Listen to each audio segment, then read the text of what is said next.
Okay,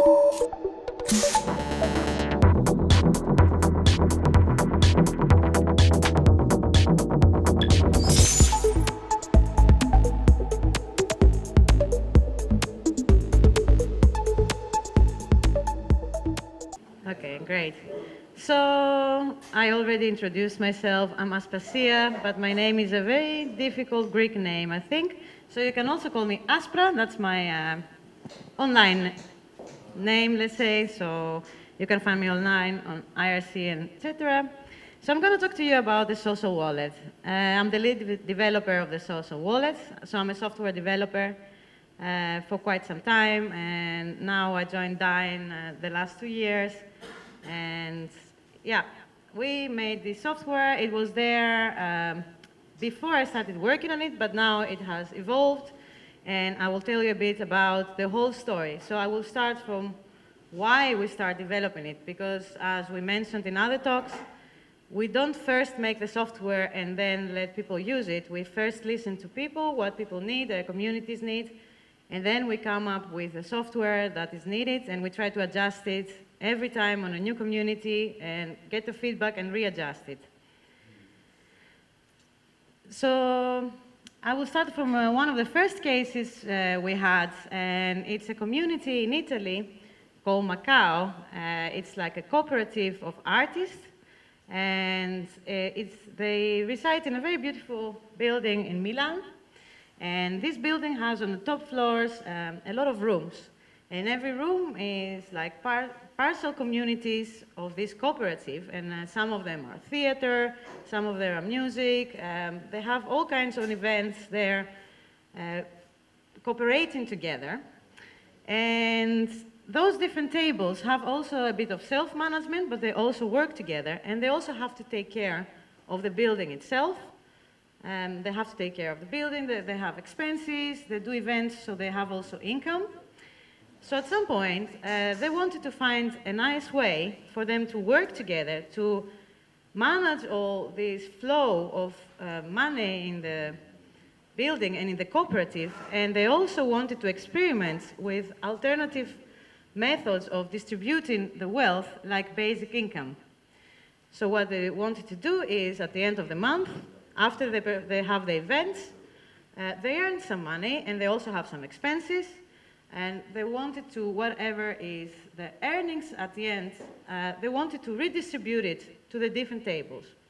And the reason that they want to do that is also to give the opportunity of artists that are newcomers, and maybe they don't have the funds to start their own projects, to be able to do something. And also they can, like, let's say, rent services from each other. So if one is a designer and another one is trying to make an event, they want to be able to hire internally this designer and get some value. Also, in this situation, they have something called the clearinghouse, which is who produces the value. So they have their own coin, the common coin, and the clearinghouse every month, according to this income, produces the value and distributes it amongst the different tables. So this case, you can see that the main reason they wanted is for self-governance. So they wanted to be independent. They want to be able to take care of themselves in a very efficient way. They want to have their own autonomy, and they chose, they wanted to have their own rules of how this economy, this circular economy, is running. Another case we had, it was the Sant'Arcangelo Festival, which is a theater festival in Italy. Also is a city, I think 2 hours southern of Milan. It's a very nice historical city. It's quite small, and it's very beautiful. And this theater festival lasts for about 1 week, and there's a lot of like a theater outdoors. So you can actually walk in the city. It's really nice. You can go to the different places. You can buy your tickets. You can watch theater. And this year, they wanted to involve a little bit more the community, the people that live there, to this whole event. They didn't want people to feel only as visitors, but they wanted them to feel as the part of it.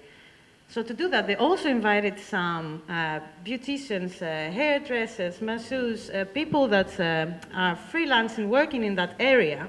And they ask them to also participate. So in the main square, it's a beautiful central square, as you can see there. They allow them to sell their services as well and provide their services. And so that people not only could enjoy the theater, but they could feel part of this community. They can go around and feel that it's a small city that they can enjoy different events. And because they wanted also to make people that to go in this magical world for a bit. Not everything is cash, not everything is exactly money, as you know. It's a bit feel that is more something else, that you're part of this festival. They introduced this token here, which is actually an electronic wallet. So it's a QR code that when they entered, they could add value to it. So Santa coins, so they also had their own currency called Santa coins. So they could add Santa coins. They could buy some Santa coins on the entrance. They could spend it on anything they wanted, the theater, the beauticians. And at the end of the festival, after 1 week, they could recharge it if they ran out of coins and if they wanted more. And then at the end, if they wanted to leave, they could get the money back in euros if they had something left.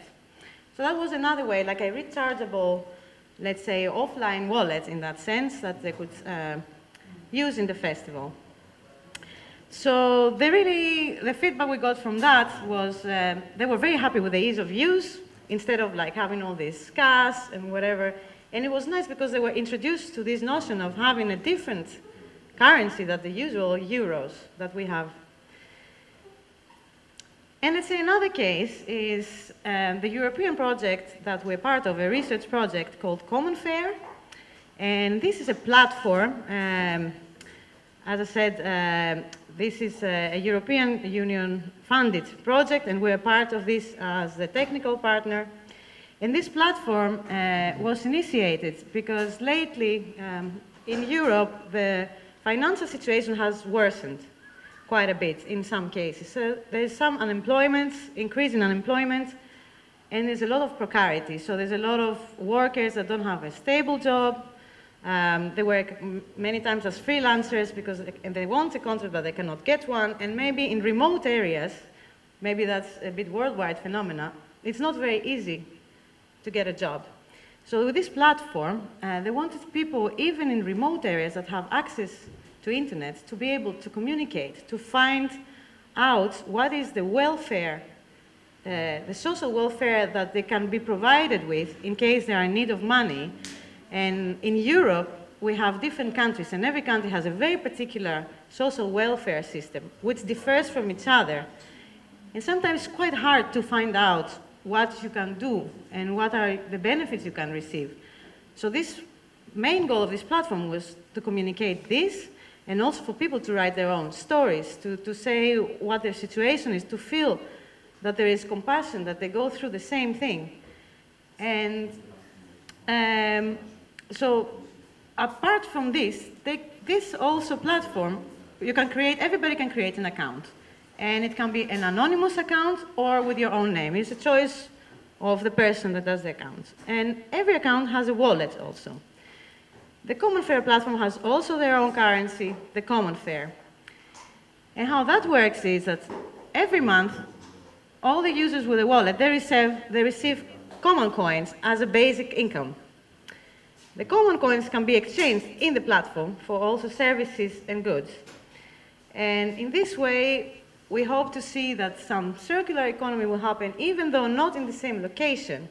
And maybe people get paid even to write a story or to share their own experience and to feel this sense that we're all together in this.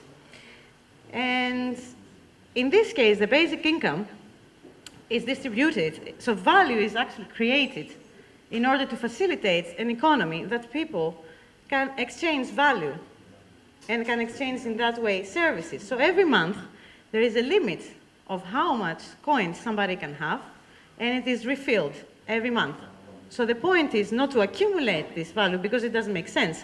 Every month it will anyway be refilled.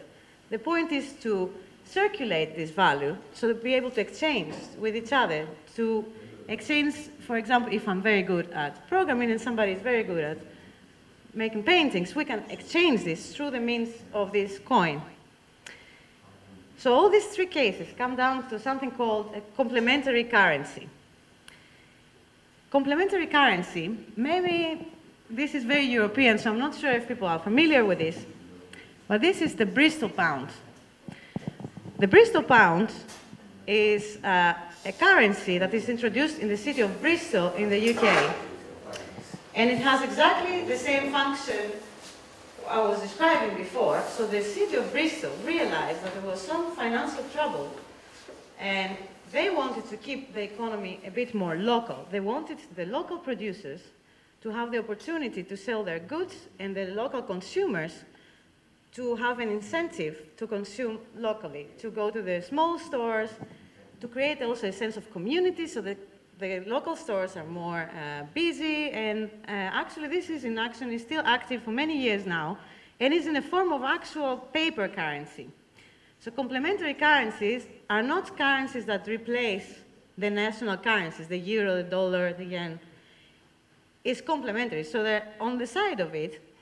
And as I said, they can have many benefits in some scenarios to create a different financial model, and maybe give the incentive of people to keep local productions which can also be environmentally friendly. So for example, don't support only the huge corporations that have stores, but also the local ones. And a complementary currency can come in different forms, like this in paper, like what I was describing before, digitally, and it can also come in a form of cryptocurrency. So how many of you have heard of the term cryptocurrency? Can you please raise your hand? Okay. So a cryptocurrency is a digital currency that uses the means of cryptography to make sure that something is right. So maybe you have heard of the word blockchain, because I think it's a big trend these days. I found this very exciting picture showing how popular, at least in Europe, the term blockchain has become. So I found this in a kind of, I think it's a magazine from a supermarket that actually advertise their own blockchains. I think, can you translate? Yeah. So I think they have their own blockchain. Have you heard of Bitcoin? Some of you, for example. Has anybody heard of the Bitcoin? Okay. So a blockchain is a way, let's say, it's basically a tool that you can perform, let's say, transactions. It's actually a row of records that hold several data, such as transactions, the data for a transaction, a timestamp, and also a connection from one block to another. So that makes those transactions very safe. And I will explain a bit later what a transaction is, because maybe now it's a bit complex. But anyway, a blockchain is a technology on which, for example, the Bitcoin is working. It's not equivalent to Bitcoin. The Bitcoin is one implementation of the blockchain. But let me explain what a blockchain is in a bit more simple words. Maybe that's the way I understand it. So this is a ledger. A ledger, actually, I don't know if you had the same here, but in Greece when I was a kid, in the shops, the shop owners, if they wanted to know how much money they spent on buying goods or what customers buy, they had a book. It looked a bit like this. It had like a date, it had the form of transaction. I sold, I don't know, 2 kilos of beans and an amount. And this was row after row filled in every day. So every customer that comes in and buys something, one row was created there. The date, the amount. And one after the other, the rows were written. And the point was, these rows were never deleted. You could only add to this. You could not delete something, because it was something that happened, and it was like this. So let's say if we wanted to make sure that this will never change, because practically we never want to delete something, because then we will have a mistake on calculating how much we sold. it should be somehow sealed. So when the book was completely filled, somebody would seal it with a seal, and then nobody could touch it anymore. You knew that this will never be changed. This is the real truth of how much was received from that particular shop. Now imagine this in a form of, so I have this sealed book, but how do you trust me that I'm not going to change it and reseal it or something? So to make sure that this will never happen, you give an exact copy of this book to many people. So if I am a fraud and I want to change something because I want to steal money from the shop, maybe I'm an employee and I'm a really bad person and I want to steal something. If all of you have a copy of the exact same book, I cannot change it because then you will check it and you will see that something is wrong. And in a way, that's exactly how the blockchain works, because if we all have a blockchain node, we all have the exact copy of all the transactions. So it's very difficult to fake the system or to say that, to delete something from there, to create an error, to create fraud. So what is powerful about the blockchains is that they are distributed. So everybody can have a copy of what is happening, who is giving what to who. And this is very difficult to change, and that is immutability. It's something, in Greek we have an expression, it's written in stone. So it's like, you know, like the old people used to carve something in a stone. This is very hard to delete. So it's something that you are almost 100% sure that it will be written in history like this and it will never be changed. And the other great thing about it is you don't need a central party, like a bank, for example, to check all this. All the people have the power. I mean, together, you make, even though it's a trustless network, you make it that it holds the absolute truth. So you don't need anybody to be checking that. And to be able, so a transaction, in a sense, is if I give to somebody something, money, a book, whatever that is a transaction for me to this person. So what I had is not anymore mine, but is given to somebody else. So that is a general form of transaction. So in order to perform something like this on a blockchain, usually you need something called a wallet. A wallet usually, it's connected to a sense of something like this that holds money. But try to think a bit more broad for that, because, for example, I'm a very messy person, so in my wallet, you don't only find money, you find all kinds of things that I need to keep for later. For example, because I'm a freelancer and I have to report to the tax office of the Netherlands, I have to keep all the receipts. So the receipts actually are a proof of transactions that I'm interested in, transactions that I have done.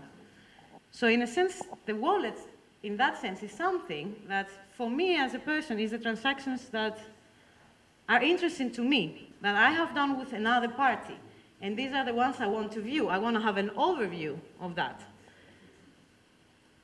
So the software we made is actually a digital wallet, and this is a digitalized form of that. A device that helps you connect to a blockchain, for example, and perform transactions, see your balance, see what is your current situation, and see who is transacting with who.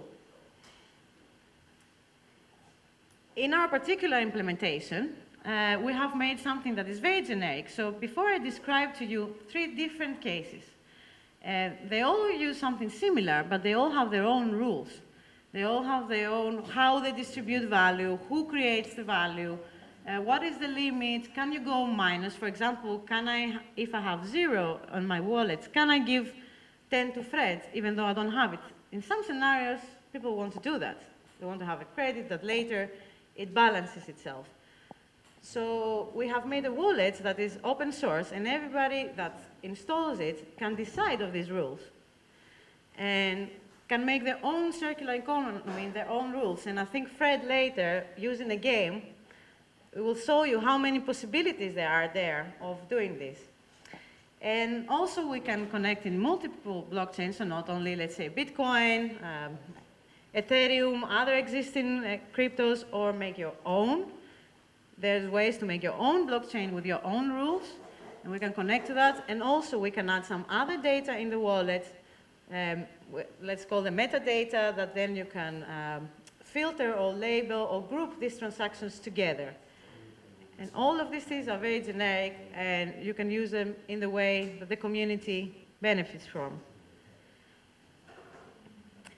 But before because I think this will come much more clear, because maybe there are concepts that are a bit abstract right now. We will become more clear with, as I said, the later stage that we perform a game. But before we do that, all these cases I described to you, and maybe the Bitcoin, all the most known cases on the blockchain anyway, they're currency, so money.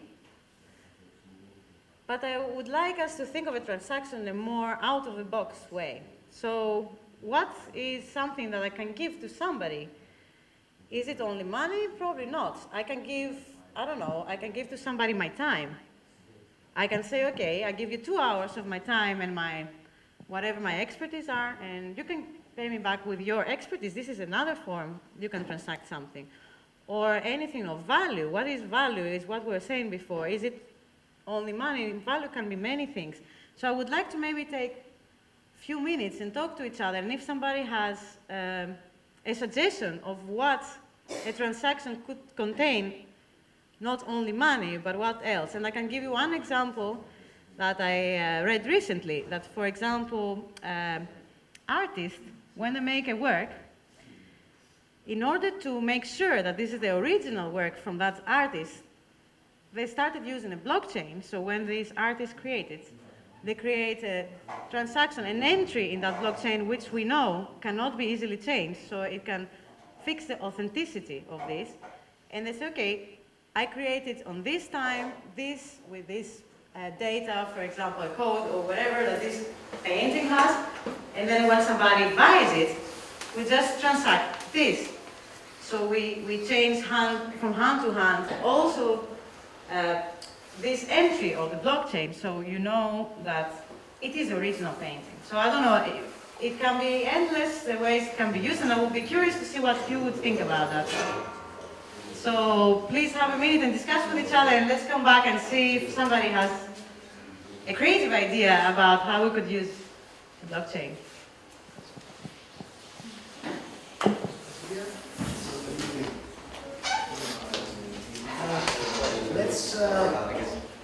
Let's have a little chat to think about transactions, so maybe it can be of help for thinking about what can be a transaction. In case the idea that after all also the law is constructed to guarantee transaction. Middlemen use lots of professional based on transaction. There are lots of ways to design social processes that are after a transaction. For example, it comes into my mind immediately marriage. For example, or so house. Production of an act. Yeah, that's what I think. You can timestamp an act. So yeah, let's maybe have around. Who wants to say? Who has an idea?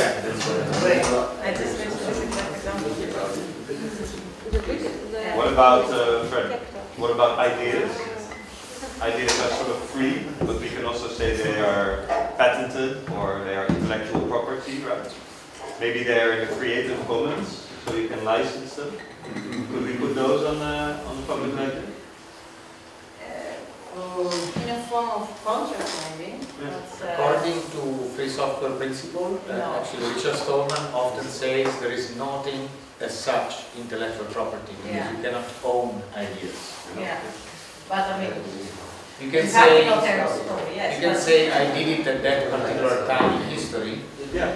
But you have to be conscious that you still owe all your cultural background to all those that have inspired you. Nothing is a parthenogenesis, right? Yeah. Nothing is like, oh, and you discover. So what if I have a great idea and then I think, oh, this other person, actually I read this book 5 years ago and he or she was saying something like that. And if they also were on the blockchain with their book, maybe I could say like, actually this work was inspiring me. So would that be possible with the technology? To create a chain of ideas? There is quote, the law has a solution. I mean, at least the Italian law says that copyright is never on a metaphysical object like an idea, but on one incorporation. So, as Giambattista Vico, the philosopher, would have said, verum est factum, and now with the Latin I have everybody falling asleep. That means what is true is what you make. So, to have an idea that you can patent, you have to give a representation of it, an embodiment of the idea. So you have to write a book. And in that case, you have to write a book, you prove that you've written a book. If it's based on somebody else, there are laws that define what is plagiarism and what is rightful quote. And as you see, it's a social type of transaction. I think that the simplest takeaway is that you use WeChat and you've been very quick in paying me the coffee today. And it's very handy. It's handy because you don't need to change, you don't need this currency. And imagine you are able to implement your own WeChat with your community. And this doesn't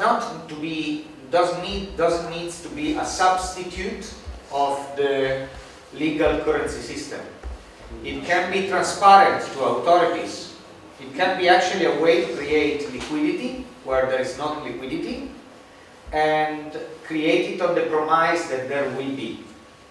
So imagine a village where you have 3 businesses that are in contact with each other. You are the fishers, you have the people that package the fish, refrigerate, make it clean, and you have the people that transport the fish. Imagine that you have a government provision that says, we will buy for this region to distribute to people or conferences or whatever, we will buy several hundred thousands of yuan of fish. And they say like this, but they will pay in 6 months. At least in Europe it's very often that public money is paid a bit later. So all the businesses, they depend on when the money will be delivered. They have a problem because they have to wait that the money comes to pay the workers. Instead, they can create a thing called C3, Commercial Credit Circuit, which is a circuit in which you say, I have the promise, the government will pay us in 6 months this amount of money.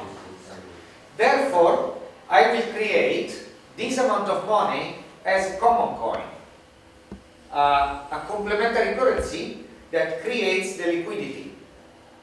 And people can use this common coin to pay between the companies, the workers.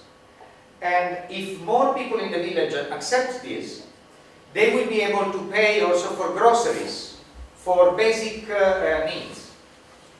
When the money from the government comes, all the common coins disappear and they are paid back in yuan. So this way you have created liquidity in scarcity with a non-cyclical economic terminology economy. And these were experiments done that we observed in Uruguay, in Belgium. They are marginal because, of course, they are, especially in the West, because there is capitalism. And capitalism doesn't like this. Capitalism likes to create scarcity. But this is a way to overcome this sort of situations. Another use relevant is to implement that we used in Macau, and here I repeat, but it's important, as Padilla said, is to create a measure of activity. And this is for implementing a Keynesian economic system. Do you know about Maynard Keynes? Keynes? So Keynes was an American economist. He was ignored by the mainstream. In US, the Chicago School basically established their predominance. And it was, let's say, a marginal but very, very important economist. And he studied, well, maybe we can write Keynes somewhere. Just both, yeah, because I think it's important to know because because it's key.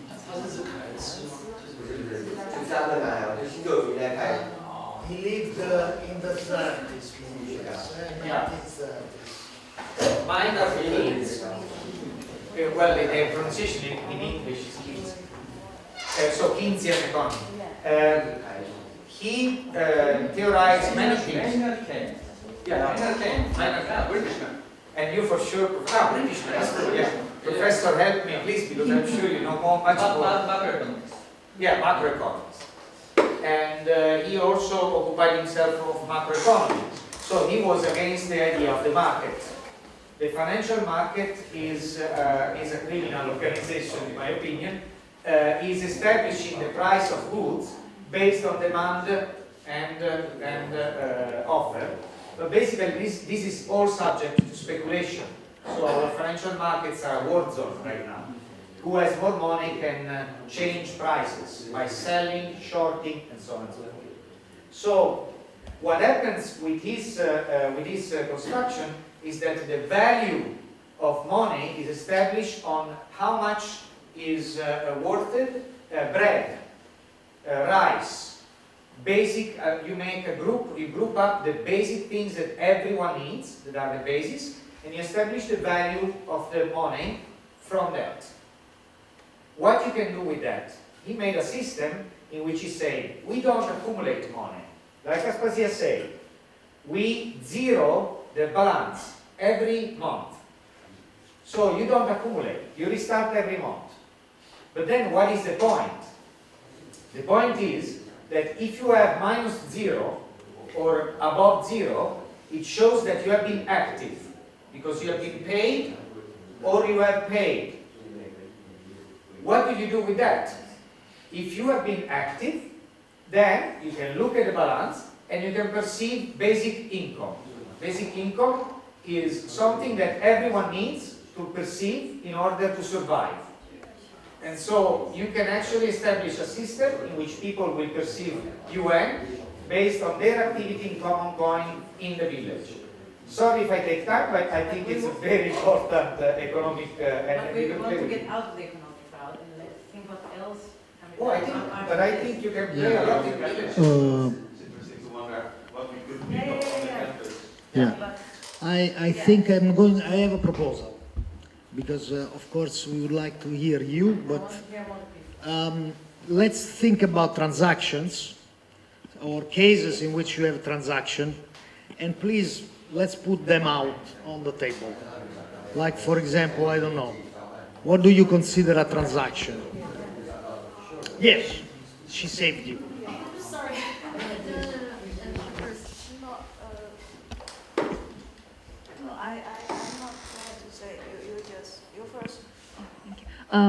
Maybe a relationship.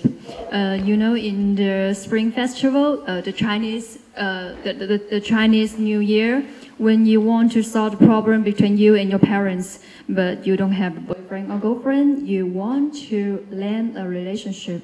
So maybe you need to find someone who okay to, she or he will lend himself to you, but maybe you will give him or her some money to own a relationship. 20 feet.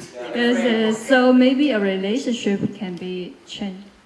So, for example, you could exchange with the relationship these love coins. Sounds interesting.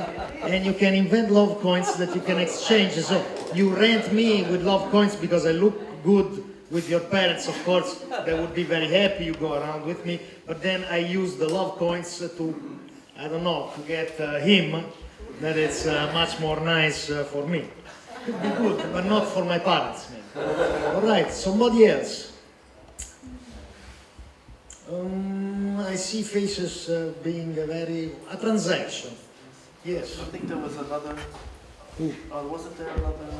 No, I was trying to fool her to expose herself. I failed miserably. You, a transaction. For example, I don't know what you are in. Sport, software, art.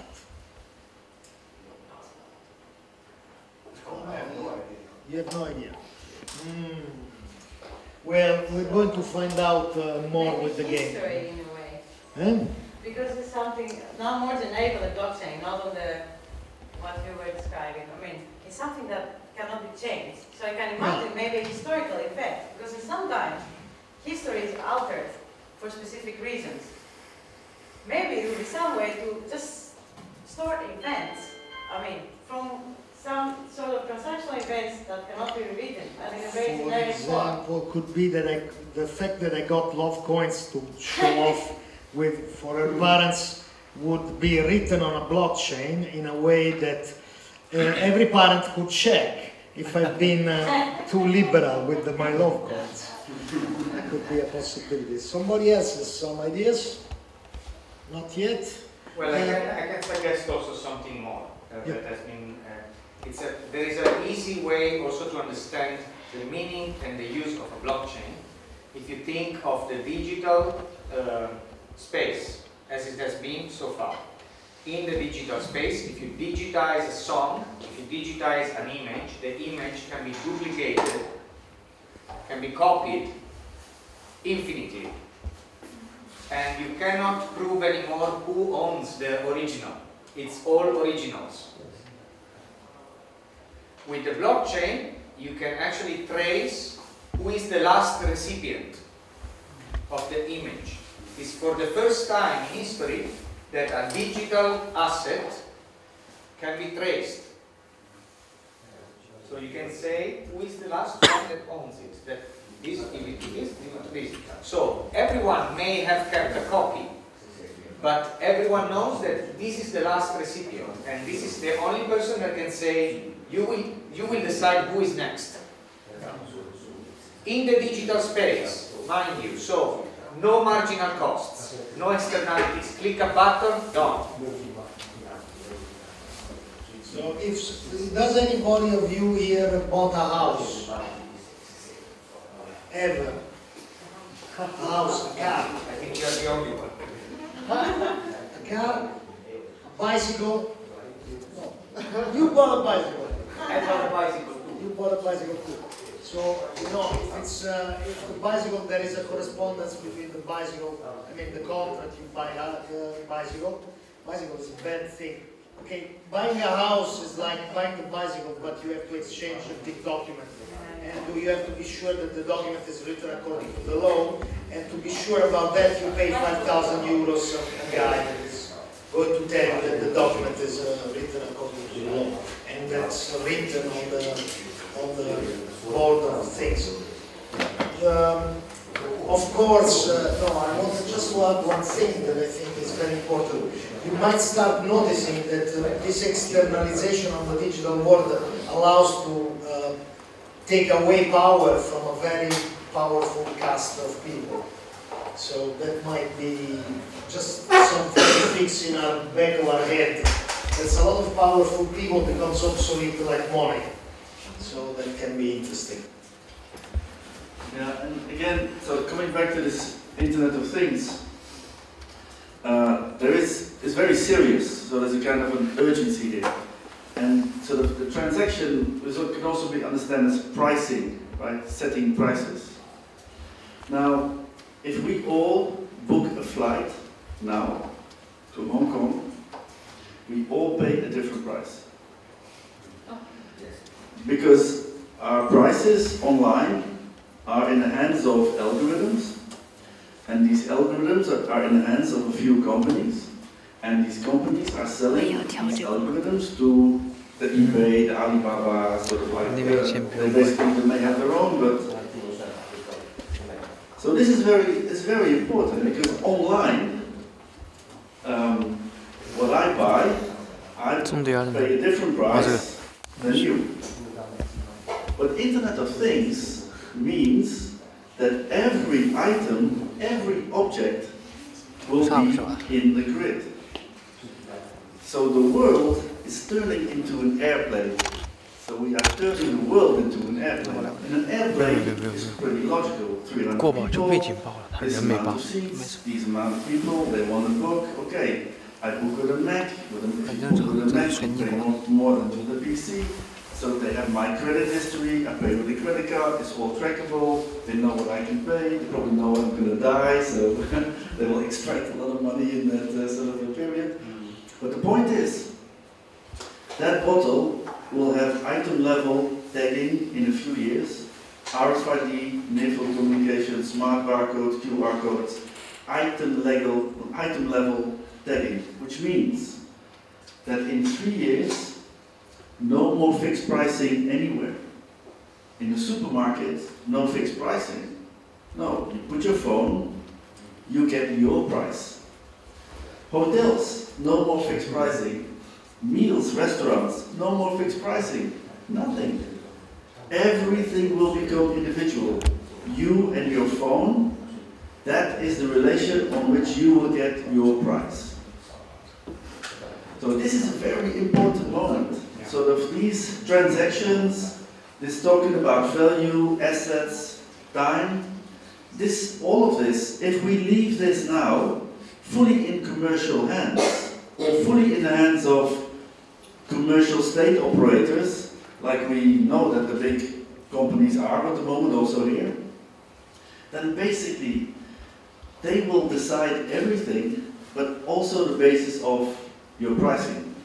So it's now that we have to think about these forms of transaction, because basically, if we don't, then this further atomization will continue. Because now it is no longer just me and my environment being tracked or traced in a certain way.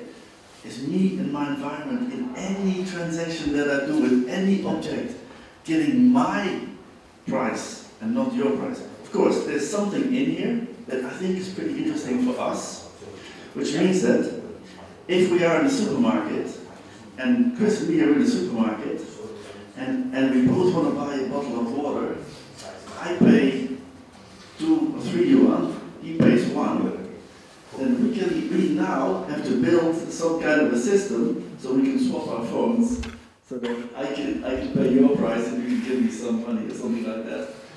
So whoever is going to build this new software system that can run, they can be tagging on top of Alibaba, and it can run all the stuff that we are sort of building, is important. So these things are very important politically and economically. And like we have decided a few years ago, you're going to be the new leaders in this space, then these are now artistic problems. These are artistic design problems. They deal with the human soul, and this is very important. I have 2 things to add. One is there is at least the European, let's say, father of modern monetary theory is Georg Siemens, a German. He wrote Philosophia del Denaro, Philosophies des Geldes, the philosophy of money, in 1900, and he wrote something very interesting about it. He said that money is so important in our society because it connects people with their desires, with the realization of their desires. And it's so powerful and people need it so much that we are witnessing an inversion of importance, so that actually money is the center of the equation and the humans are an externality. Money is the real center between us and our desires. So it became so important to everyone, so that it obfuscates their mind. I have a second thing to say. Rob makes a very good metaphor when he says the airplane, because complementary currencies were first used in a legal way for airplanes, as air miles. This is the first use of a complementary currency. And further on, we find it again in transport systems with prepaid cards. Why? Because airplanes needed to predict the desire of people to go into a place. Because flying an airplane that is not full is too costly. So air miles were created based on a monetary theory that said by giving a complementary currency to people that are boarding on planes, we can steer their desire to go into one place or another. Because we send them offers based on their frequent flyer number. So you get manipulated by people that want to make a system more efficient through monetary policy.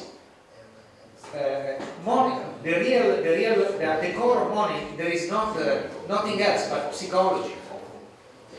And this is very important to understand all the possibilities that you have also with that. If we start hacking, not anymore from a macroeconomical perspective, but from a microeconomical perspective, there is a lot of possibility. See it as a desire instrument, as a realization of desire. And what I always want to stress when we use the term hacking is that when we use the term hacking, this is never in the form of a counter move or a counter culture. When we use the term hacking, we think about new possibilities for building. And new possibilities for building, we have to build with the current institutions. So we have to talk to everybody. Also in Holland, we talk to all the stakeholders. We talk to the police, we talk to the military, we talk to intelligence, we talk to the companies, we talk to the ministries, because we want to set up ourselves up as people who can be part of new institutions and new institution building. Just to clarify, because for some people the term hacking always has this kind of negative connotation. I missed the rule, No, we are always hiding in the light, right? We're always hiding in the light. And tonight is full moon. So what we're going to do now is very simple. For those of you that want to have some curiosity still about DAOs, you can go close to Jeremy and ask him if you want to hack a bit on DAOs. You can start and self-organizing a little bit there and see how to do it. For those of you that have some technical skills or not and are curious about how to design with money and create eventually a complementary currency that, for example, models loves. You can get closer to Aspasi娅. And in the meantime, I'm going to prepare here a table. Let's say in 40 minutes, half an hour, we'll go back to the table and we start to play the game. The game is a simple, very simple game. I'm going to present you. And that we have developed also in Macau, actually. Initially as an art project. It was totally arty thing. And then we realized that it's a very good way to start co-designing the process in situations in which you want to have various types of, we call it stakeholders, let's say, interests that converge, and you have to put them around the table and find ways to talk a common language and start designing something that is not existing yet. So I'm avoiding on purpose to talk about problems. When you have people, you don't usually have problems.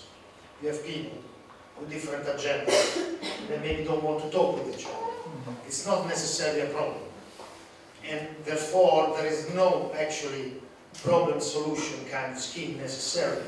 There is a complexity that can be worked out. That's the place where you do magic, not engineering. So, keep this in mind. You can go close to Aspasi娅for checking the technicalities of the construction of money. Go to Jarmil to check a bit of DAOs, or help me, and I set to the table. Thank you very much.